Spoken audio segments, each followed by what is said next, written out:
Hi everyone, welcome back to my channel.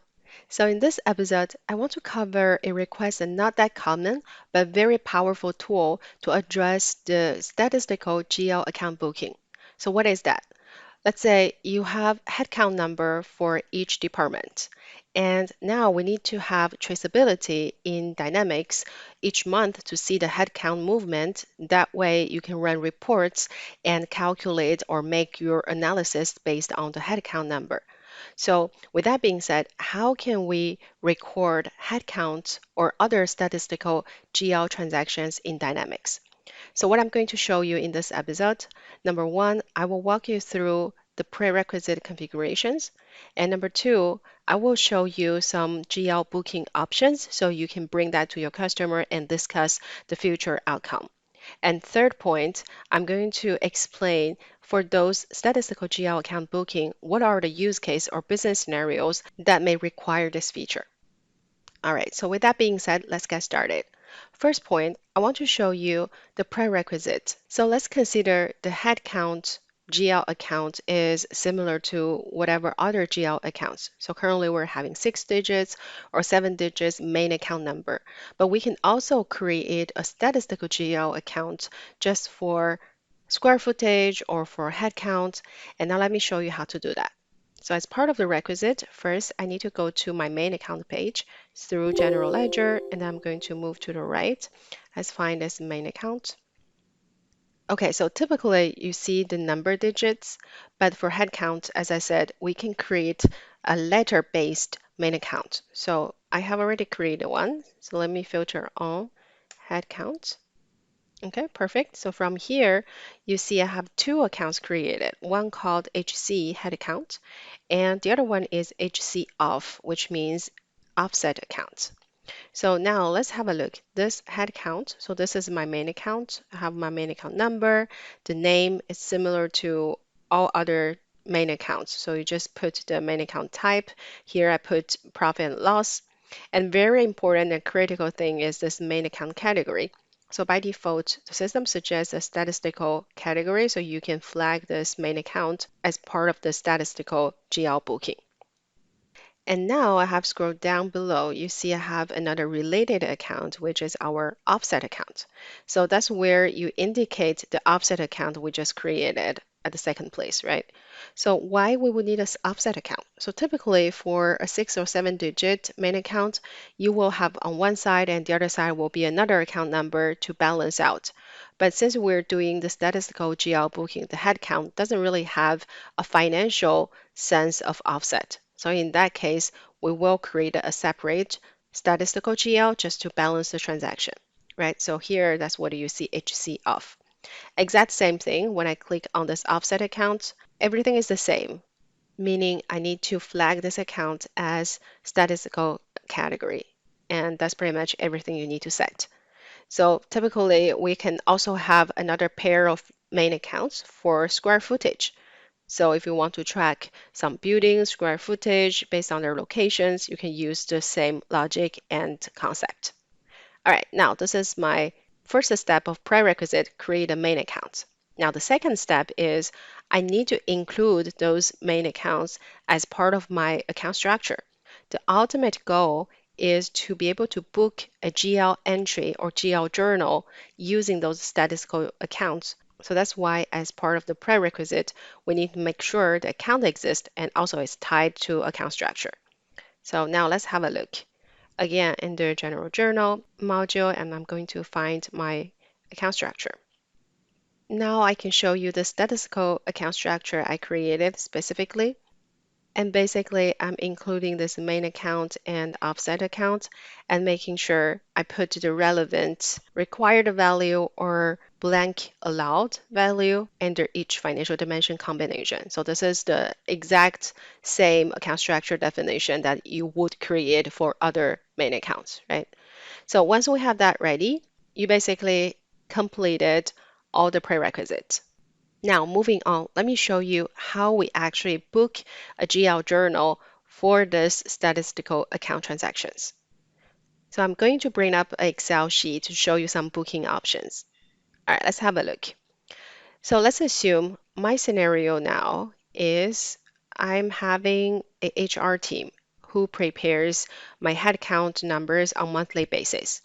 So now in May, I have received the count number for finance team. So in total, I have 10 people in the finance department. And for June period, same team, that number moves to 12. So I have two additional team members joining. With this scenario, how we book in Dynamics. So there are two options. Number one is you're going to book your monthly total through the GL journal directly. So what that looks like, first on paper, I'll show you and then I'm going to demo in the system. So finance team made the transaction date will be 5/31 here. And the first line, we're going to book on the debit side because if you're using financial reporter, you want that headcount number showing up as a positive sign, not a negative. So that's why we book on the debit side. Either way, you can also book on the credit side. It's not a hard requirement, but this is more for consistency and reporting facility, right? And now moving on to the next month, I'm going to book for June transaction. And here, that's the difference between option one and two. Option one, I'm booking monthly total. So for my June period, I have total 12 people. So I just book directly 12, the total number, right? And with this type of booking, when you run report or when you design the financial report, what you can do is, okay, I designed the column May calling the total May number 10 from this transaction. And then for June period, I'm also calling the total number booked in my GL, so bringing 12. That gives my difference of 2. So this is the net movement. So this is option one, straightforward. But this option has a problem, meaning that on each monthly basis, we're kind of double booking. It's not really double booking, but it's kind of including the prior month headcount number as well. So that's the total number, not the net number. And that brings us to option two, which is booking year-to-date total. So what is the difference? Basically, for May period, you're booking the same on debit side. But for June period, instead of booking 12, that total number, you're actually booking the movement. So we are having two net increase in this department, so you only book two, right? And then that way, when you run report, when you design that report, May period is calling 10, but for June period, you're not going to call this net number of 2 because it's not reflecting the reality. So what you are going to need is on the column definition to say, always give me this year-to-date number. So that way the system will combine those, including May number, and giving you 12 for the total June period. All right, and still you can do the difference between those 2 months. That's the net movement. And again, this is definitely a discussion point that you need to have with the customer to align how they want to see that on report side and what's their technical constraints. For example, if my customer doesn't want to do any calculation to get this net number, then the option one is probably the best option.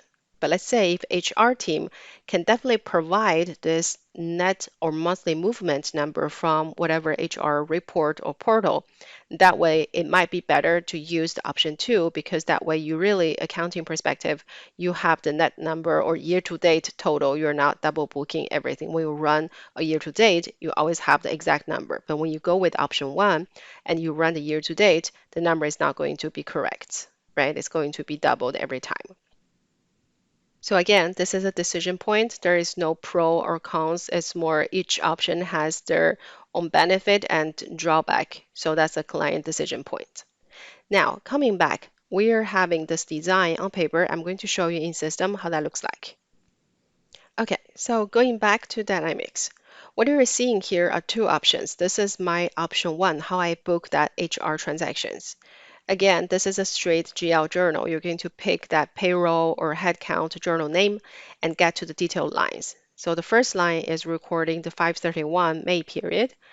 And then same thing on the account level, you just pick this HC. This is our statistical GL account we created, right? And then if you have any financial dimensions, you need to select that association.